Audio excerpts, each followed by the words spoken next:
Kejadian pengantin kabur kembali terjadi.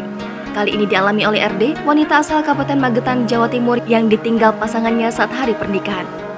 Kejadian tidak mengenakan tersebut diketahui setelah video RD berdiri di pelaminan tanpa didampingi pengantin pria diunggah akun Instagram @megatanviral pada Minggu 8 Mei lalu. Pengantin pria yang awalnya tidak diketahui keberadaannya lantaran kabur kemudian muncul dan memberikan pengakuan usai video RD viral.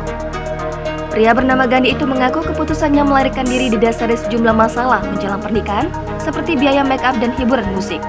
Berbekal 1,5 juta rupiah dari hasil menggadaikan motor, ia kabur ke Kalimantan untuk merantau demi menutupi biaya pernikahannya. Awalnya, uang ini ingin ia gunakan untuk biaya hiburan musik.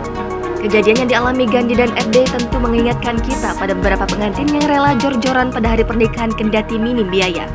Beberapa dari mereka bahkan rela menggadaikan barang berharga seperti kendaraan hingga berutang agar keinginannya duduk di pelaminan terwujud.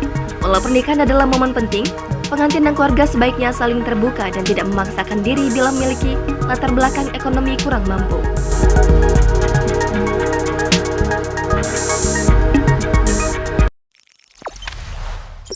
Jangan lupa subscribe, share, komen, dan like ya!